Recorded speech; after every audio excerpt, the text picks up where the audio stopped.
Hello dear students. इस video में हम लोग बिहार बोर्ड वर्ग 7वीं का नई गणित प्रश्नावली 3.1 का प्रश्न संख्या 1 से देखेंगे। तो देखिए प्रश्न संख्या 1 में क्या कह रहा है। कह रहा है अपनी कक्षा के किन्हीं 10 विद्यार्थियों की ऊंचाइयों का परिसर ज्ञात कीजिए। प्रश्नों को समझिए। प्रश्न में कह क्या रहा है, मेन होता है प्रश्नों को समझना। प्रश्न कह रहा है अपनी कक्षा के, यानी कि जैसे आप लोग कक्षा 7 में पढ़ाई कर रहे हैं तो कक्षा 7 के किन्हीं 10 कोई भी 10 विद्यार्थियों की ऊंचाइयों या फिर अंग्रेजी में कहे तो हाइट का परिसर ज्ञात कीजिए। परिसर ज्ञात करना है ऊंचाइयों का। तो देखिए परिसर क्या होता है, सबसे पहले हमें ये समझना होगा। तो देखिए परिसर क्या होता है, तो यहाँ पर समझिए प्रसार या इसे ही हम परिसर कहते हैं। तो देखिए परिसर क्या होता है, सबसे बड़े प्रेक्षण में से सबसे छोटे प्रेक्षण को घटाकर ज्ञात किया जा सकता है। हम इस परिणाम को आंकड़ों या प्रेक्षणों का प्रसार या परिसर, अंग्रेजी में कहे तो रेंज कहते हैं। समझिए क्या कह रहा है। कह रहा है सबसे बड़े प्रेक्षण में से जब हम सबसे छोटे प्रेक्षण को घटाते हैं तो जो हमें परिणाम प्राप्त होता है उसे हम क्या कहते हैं, प्रेक्षणों का प्रसार या परिसर कहते हैं। तो चलिए हम आगे आप लोगों को अब समझाते हैं। तो यहाँ पर देखिए प्रश्न 1 में हमें क्या कह रहा था। कह रहा था अपनी कक्षा के किन्हीं 10 विद्यार्थियों की ऊंचाइयों का परिसर ज्ञात कीजिए। तो देखिए इसको हम कैसे हल करेंगे, यहाँ पर आप लोगों को समझना है। यहाँ पर समझिए सबसे पहले क्या करना है, इस तरह से एक सारणी बना लेना। ये हमारा एक सारणी हो गया और इन सारणी में क्या करना है, सबसे पहले लिखना है अंक में संख्या 10 तक, क्योंकि यहाँ पे हमें कह रहा था 10 विद्यार्थियों की ऊंचाइयों का परिसर ज्ञात करने के लिए, तो इसीलिए हमने संख्या लिख दिया 1 से 10 तक अंक में। इसके बाद देखिए दूसरा हमारा विद्यार्थी दिया हुआ, ये हमारा विद्यार्थी में नाम लिख देना। इस तरह से 10 विद्यार्थियों का इस तरह से हमने नाम लिख दिया है। और इसके बाद देखिए 10 विद्यार्थियों की इस तरह से हमने ऊंचाई लिख दिया है। देखिए ऊंचाई हमारा फीट में है। यहाँ पर आप लोग चाहे तो सेंटीमीटर में भी लिख सकते हैं या फिर चाहे तो मीटर में भी लिख सकते हैं। हमने यहाँ पे फीट में माना है। और यहाँ पर देखिए ये नाम अपना मन से, ये आपको अपना मर्जी से जो भी नाम लेना चाहे वो इस तरह से 10 विद्यार्थियों का नाम लिख सकते हैं इस तरह से। और इसके बाद देखिए यहाँ पर ऊंचाई जो लिखे, ऊंचाई देखिए सभी का अलग अलग हो सकता है। और जब ये ऊंचाई अलग अलग होगा इसका मतलब उसका उत्तर भी जो है अलग अलग आएगा। तो आप लोग यहाँ पर देखिए अपना मर्जी से क्या कर सकते हैं, इस तरह से फीट में जैसे हम लिए हैं, आप लोग सेंटीमीटर में भी ले सकते हैं, मीटर में भी ले सकते हैं। जैसे हमने फीट में यहाँ पर लिया 4.8 फीट। इसी तरह से यहाँ देखिए श्याम का हमने यहाँ पर लिया 5.0 फीट, यानी कि 5 फीट है। इसी तरह से मोहन की ऊंचाई हो गया 4.9 फीट, सोहन का 4.0 फीट। इसी तरह से यहाँ पे देखिए गणेश का 5.1 फीट। इस तरह से हमने यहाँ पे फीट में ले लिया इनका ऊंचाई। तो हमें क्या कह रहा था, प्रश्न कह रहा था हमें 10 विद्यार्थियों की ऊंचाइयों का परिसर ज्ञात करना है। तो यहाँ पे लिख देंगे विद्यार्थियों की ऊंचाइयों का परिसर।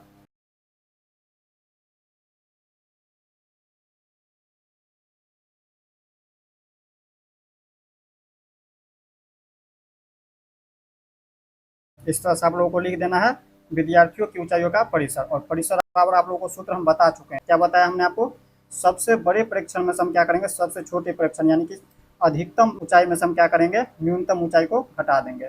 यहाँ पर देखिए सबसे अधिकतम ऊंचाई यहाँ पर देखिए इसमें समझना है। सबसे बड़ी संख्या यहाँ पर इसमें समझिए, देखिए ये है 4.8, 5.0। इसी तरह से यहाँ पर देखिए 5.1। यहाँ पे 4 तो छोटा वाला हो गया, बड़ा वाला देखना है तो 5 वाले संख्या में देखिए 5 वाले में 5.4। देखिए सबसे बड़ा संख्या देखे तो ये है इनकी ऊंचाई। देखिए सुमन की ऊंचाई सबसे ज़्यादा है, तो हम क्या करेंगे इसमें से घटाएंगे सबसे छोटी ऊंचाई।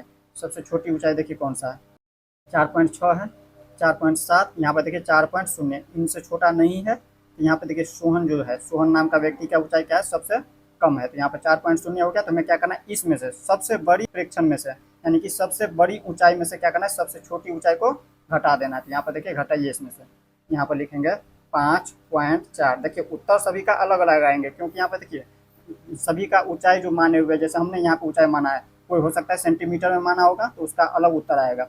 यहाँ पर आप लोगों को घटा लेना है 4.0। अब इसके बाद जब हम इसको घटाएंगे तो देखिए 4 में से 0 को घटाएंगे तो 4। और इसके बाद देखिए 5 में से हम घटाएंगे 4 को तो 1, यानी कि कितना प्राप्त हुआ, 1.4, यानी कि 1.4 फुट हो गया। ये हमारा फुट या फिर कह सकते हैं फीट हुआ है। तो इस तरह से ये इसका उत्तर हो गया। तो इसी तरह से आप लोगों को भी क्या करना है, हल करना है। तो ये प्रश्न संख्या 1 था। अब हम देख लेते इसी तरह से प्रश्न संख्या 2 को। अब देखिए इसी तरह से प्रश्न संख्या 2 में क्या कह रहा है। प्रश्न संख्या 2 कह रहा है कक्षा के एक मूल्यांकन में प्राप्त किए गए निम्नलिखित अंकों को एक सारणीबद्ध रूप में संगठित कीजिए। प्रश्नों को समझिए। प्रश्न में कह क्या रहा है, प्रश्न में कह रहा है कक्षा के एक मूल्यांकन में प्राप्त किए गए निम्नलिखित अंकों को, यानी कि ये जो हमारा अंक दिया हुआ है निम्नलिखित अंक, यानी कि ये जो अंक दिया है इसको एक सारणीबद्ध रूप में संगठित करना है। संगठित यानी कि जमा करना है। और इसके बाद ये जो प्रश्न संख्या 2 का ये हमारा पहला प्रश्न है, इसी तरह से दूसरा है, तीसरा है, चौथा, इनको हल करना है। तो सबसे पहले क्या करना है आप लोग को, एक सारणीबद्ध रूप में संगठित करना है ये जो दिया हुआ है अंक इसको। तो यहाँ पर देखिए इस तरह से आप लोग को एक सारणी बना लेना है, ये हमारा होता है सारणी। ये जो दिया है ये क्या है, हमारा एक सारणी दिया हुआ है। देखिए पहला दिया है अंक, और अंक में देखिए यहाँ पे हमने लिख दिया 1 से 9। अब 1 से 9 तक क्यों हमने लिखा अंक में, तो यहाँ पर समझिए, ये जो दिया हुआ था इसमें देखिए ये संख्या कहाँ से कहाँ तक दिया है। तो सबसे छोटी संख्या देखें तो 1, यानी कि 1 से लेकर के, और सबसे बड़ी संख्या देखें तो 9 तक दिया है। 9 से बड़ी नहीं है, 10 कहीं पे नहीं नजर आ रहा होगा, 11 यानी कि 2 अंकों की संख्या है ही नहीं, सिर्फ 1 अंकों की संख्या, और यहाँ पे 1 से 9 तक दिया हुआ है। तो यहाँ पे हम देखिए अंक में जो है यहाँ पर लिख देंगे 1 से 9 इसीलिए। अब मिलान चिन्ह में और बारंबारता में क्या लिखेंगे, देखिए मिलान चिन्ह में क्या लिखना है। देखिए ये जो संख्या दिया है 1, 1 कितनी बार है, जितनी बार होगा उतना हम क्या करेंगे, मिलान चिन्ह में लकीर दे देंगे। यहाँ पर देखिए 1 कितनी बार है, यहाँ पे देखिए 1 बार है। अब इसके बाद देखिए तो कहीं भी 1 नज़र नहीं आ रहा है, तो सिर्फ एक ही बार 1 है, तो यहाँ पर 1 लकीर दे देना है इस तरह से। और इसी को बारंबारता में क्या लिखेंगे, तो इसको हम संख्या में लिख देंगे। जैसे यहाँ पे संख्या में है ना 1, इसी तरह से इसमें भी लिख देंगे बारंबारता में। यहाँ पे 1 लकीर लिखे तो इसको हम यहाँ पे 1 लिख देंगे। अब इसके बाद देखिए दूसरा यहाँ पे देखना है 2, ये जो अंक लिखे हैं 2, 2 कितनी बार है, यहाँ पर देखिए संख्या ये जो दिया है अंक में 2 कितनी बार है, यहाँ से हम चेक करना शुरू करते हैं। यहाँ पे देखिए पहला 2, और इसके बाद देखिए दूसरा 2 यहाँ पे है, 2 2 है। यहाँ पे हम क्या करेंगे, मिलान चिन्ह में 2 लकीर दे देंगे इस तरह से। यहाँ पे 2 लकीर दे देंगे इस तरह से, और बारंबारता में क्या करेंगे, इन्हीं को संख्या में लिख देंगे। यहाँ पे लिख देंगे 2, ये हो गया 2। अब इसके बाद देखना है 3 कितनी बार है, यहाँ पर देखिए 3 कितनी बार है, इसमें से देखिए गिनती करिए। पहला 3, 1 बार है, और इसके बाद दूसरा देखिए 3 है कि नहीं, दूसरा देखना है, दूसरा यहाँ पे देखिए इसमें से कहीं पे नजर आ रहा है कि नहीं, यहाँ पे देखें तो 1 ही बार है 3। इसके अलावा देखिए यहाँ पे कहीं भी 3 नज़र नहीं आ रहा है, तो यहाँ पर हम 1 बार दे देंगे इस तरह से लकीर। और इसके बाद देखिए यहाँ पे लिख देंगे 1। अब इसके बाद 4 देखना है कितनी बार, यहाँ पे 4 देखिए इसमें कितनी बार है। पहला यहाँ पे 4 हो गया, 1 के बाद देखिए दूसरा 4 यहाँ पे 2 बार हो गया, 2 के बाद देखिए तीसरी बार यहाँ पे है, 3 बार है 4, यहाँ पे 3 लकीर दे देंगे इसमें, 1 2 3 लकीर, और इसी को संख्या में लिख देंगे, यहाँ पे लिख देंगे 3। अब इसके बाद देखिए 4 के बाद 5 कितनी बार है, यहाँ पे 5 गिनती करना है, 5 देखना है कितनी बार दिया हुआ है। तो यहाँ पर देखिए 5, पहला 5, इसके बाद दूसरा 5, तीसरा 5, चौथा 5, पाँचवीं 5, यानी कि 5 बार 5 है। तो ये देखिए 5 लकीर देंगे। और 5 लकीर कैसे देना है तो आप लोगों को समझना है, 3 4, और 5वीं बार में हम क्या करते हैं, इस तरह से दे देते हैं, इस तरह से 5वीं बार में देना है। 4 के बाद देखिए इसी तरह से अगर 10 होता तो हम क्या करते हैं, फिर से यहाँ पे 4 लिखते, 4 लकीर देते, और उसके बाद 5वीं बार में इस तरह से हम कर देते हैं। यहाँ पे हमारा 5 लकीर इस तरह से दिया जाता है, और इसी को संख्या में लिख देना है 5।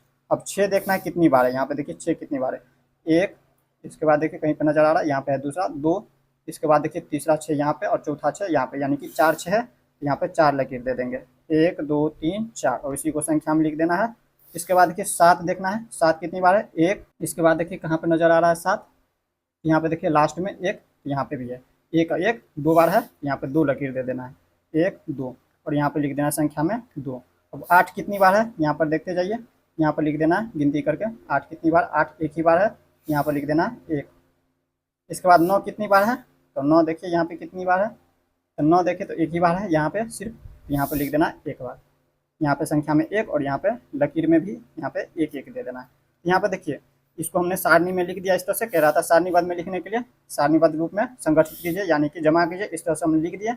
और इसके बाद क्या करना है, ये जो प्रश्न दिया है इसे हल करना है। देखिए प्रश्न कह रहा है, इसको थोड़ा सा ऊपर कर लेते हैं। देखिए यहाँ पे प्रश्न क्या कह रहा है, प्रश्न पहला कह रहा है सबसे बड़ा अंक कौन सा है। तो देखिए इसमें, यहाँ पर देखिए इसमें सबसे बड़ा अंक देखना है कौन सा है। तो सबसे बड़ा देखिए ये जो दिया हुआ है अंक, अंक कह रहा है तो अंक देखना है, अंक यहाँ पे ये दिया हुआ है, तो सबसे बड़ा अंक क्या है, तो ये 9 है, तो 9 लिख देंगे। तो यहाँ पे लिख देंगे पहला का उत्तर हो जाएंगे, सबसे बड़ा अंक लिख देंगे, इस तरह से लिखना है सबसे बड़ा अंक, बड़ा अंक लिख देना है 9। अब इसके बाद देखिए दूसरा को हल करेंगे इसी तरह से। दूसरा में क्या कह रहा है, दूसरा समझिए, कह रहा है सबसे छोटा अंक कौन सा है, तो अंक देखना है, अंक में कह रहा है, तो देखिए अंक सबसे छोटा अंक क्या है, 1 है, तो यहाँ पे लिख देंगे सबसे छोटा अंक 1, सबसे छोटा अंक 1।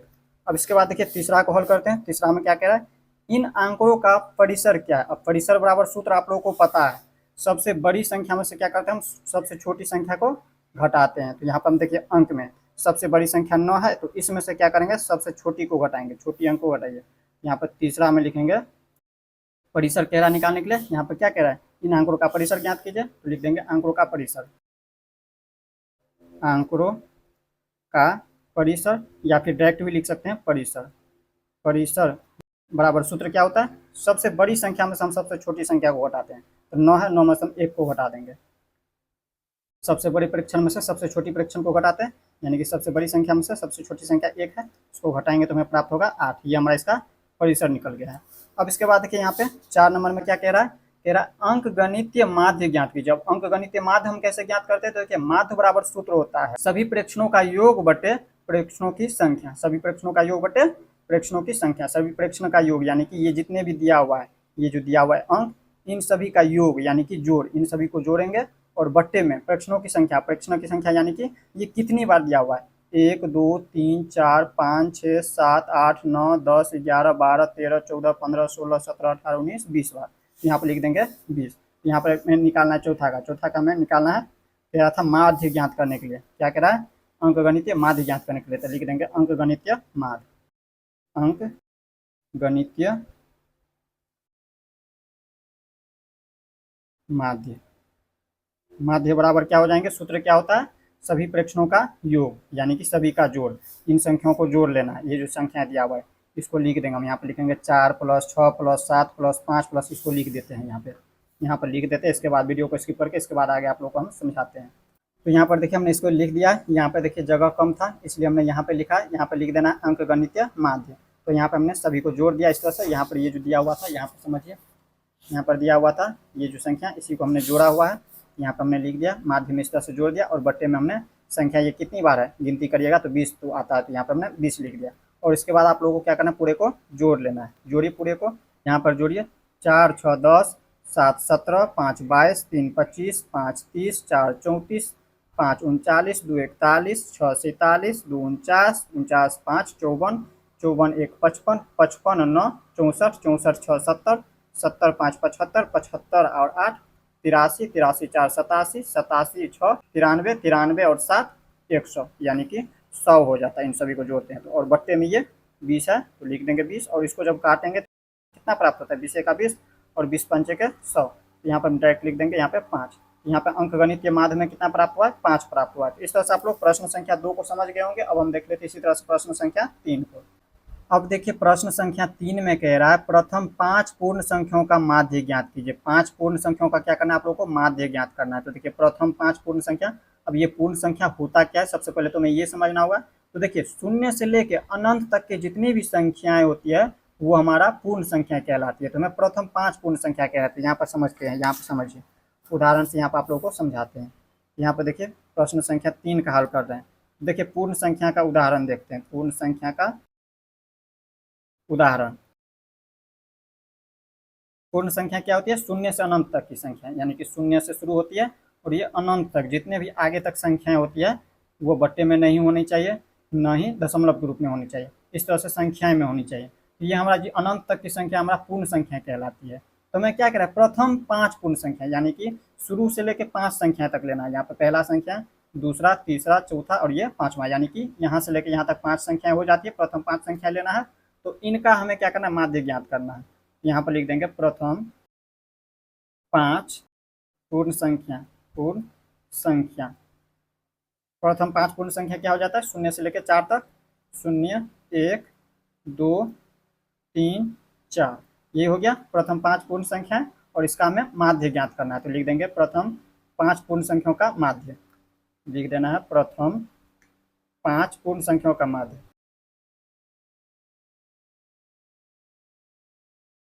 माध्य बराबर सूत्र क्या होता है, सूत्र आप लोगों को हम बता चुके हैं। सूत्र होता है सभी प्रेक्षणों का योग बट्टे में प्रेक्षणों की संख्या।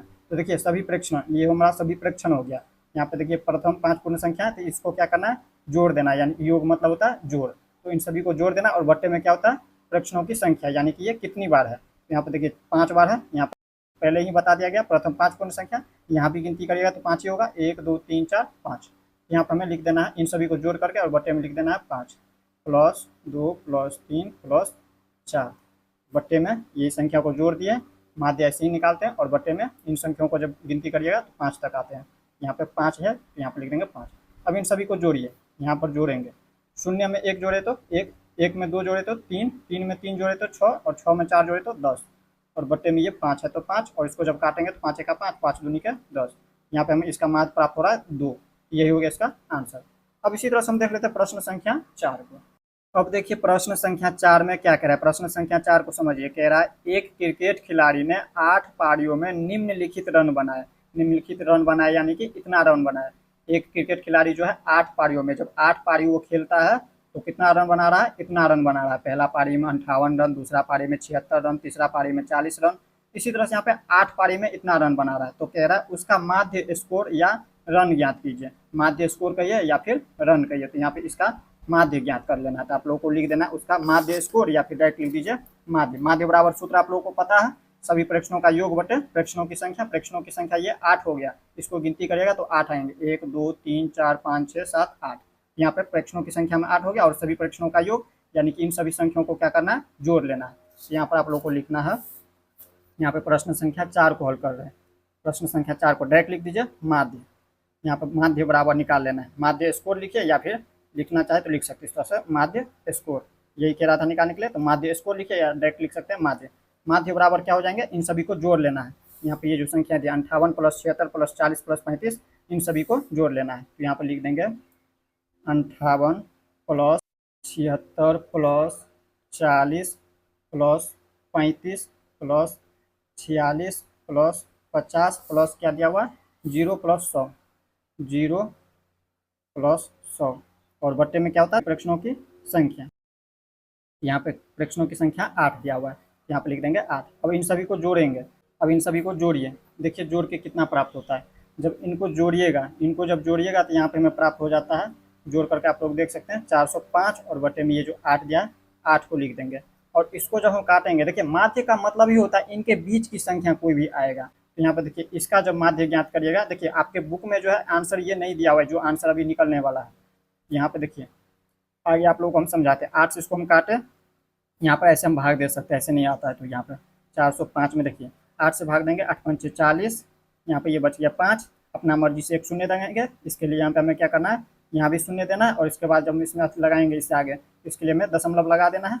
और देखिए 8 छक्के 48, 6 बार में 48, यहाँ पे बच गया 2, और अपना मर्जी से आप शून्य दे सकते हैं जब तक कट ना जाए। 8 दूनी के 16, 2 बार में 16, यहाँ पर 16, 20 में से 16 को घटाएंगे तो 4, और अपना मर्जी से शून्य लगाए। 8 पंचे के 40, 5 बार में 40। ये पूरा पूरी कर चुका है, यानी कि इसको जब काटिएगा तो कितना प्राप्त होता है हमें 50.625, 625। तो यहाँ पर देखिए ये आपका आंसर हो गया, लेकिन आपके बुक में आंसर दिया है 50। तो यहाँ पर 50 आंसर लाने के लिए क्या करना होगा, या तो इसे 30 बना दीजिए, या ये जो 46 है इसमें से 5 घटाकर 41 बना सकते हैं, यानी कि 5 संख्या कम कर देना है। जब यहाँ पे 5 कम करेंगे तो 400 होगा, और 400 को जब हम काटेंगे 8 से तो 50 प्राप्त हो जाएंगे। तो या तो आप लोग क्या करेंगे, इस तरह से इसका उत्तर लिख देंगे, या इसमें से 5 संख्या कम करके इस तरह से जोड़ लेना है, तो जा करके उत्तर समान मिलेंगे। तो आप लोग समझ गए होंगे प्रश्न संख्या 4 को। इस वीडियो को यहीं पे एंड करते हैं। नेक्स्ट वीडियो में हम लोग प्रश्न संख्या 5 से देखेंगे। मिलते हैं नेक्स्ट वीडियो में। जय हिंद।